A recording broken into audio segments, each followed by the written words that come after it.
ఓం శ్రీ గురుభ్యో నమ. అనగనగా ఓ ఊరిలో ఓ వ్యాపారి ఉండేవాడు. అతడు తన గాడిదపై ఉప్పు బస్తాలు వేసుకుని పట్నం తీసుకెళ్ళి అమ్ముకుని సాయంత్రానికి తిరిగి వచ్చేవాడు. ఆ గాడిద చాలా సోమరి. హాయిగా తిని ఖాళీగా ఉండడానికి ఇష్టపడేది. కానీ వ్యాపారి ప్రతిరోజు గాడిదను పట్నం తీసుకెళ్ళేవాడు. పట్నం చేరుకోవాలంటే మధ్యలో చిన్న వాగు దాటవలసి వచ్చేది. ఒకరోజు గాడిద ప్రతిరోజులాగే ఉప్పు బస్తాలతో ఆ వాగును దాటుతుండగా పొరపాటున కాలు జారి అది కాలవలో పడిపోయింది. అది గ్రహించిన వ్యాపారి చాలా జాగ్రత్తగా గాడిదను పైకి తీశాడు. అయినా గాడిదపై ఉన్న ఉప్పు నీళ్లలో కరిగిపోవటం వలన సగానికి పైగా ఉప్పు కరిగిపోయింది.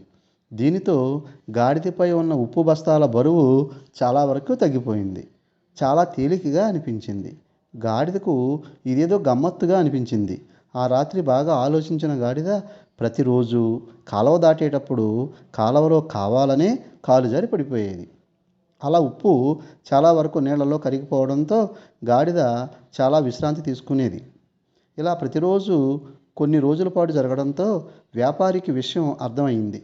గాడిదకు అర్థమయ్యేలాగా చెప్పాలని మరుసటి రోజు సంతకు ఉప్పు బదులుగా ప్రత్తితో నిండిన 2 పెద్ద గోతాలను పట్నం తీసుకెళ్ళాడు.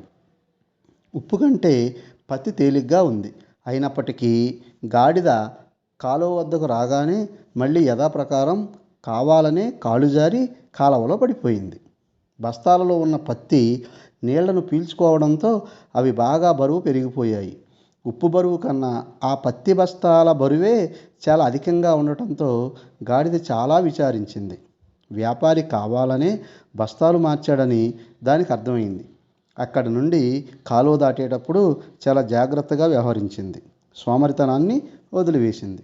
ఈ కథ వలన తెలిసే నీతి ఏమిటంటే, సోమరితనంతో పని నుండి తప్పించుకోవాలని ప్రయత్నిస్తే చివరకు మరింత కష్టపడాల్సి వస్తుంది.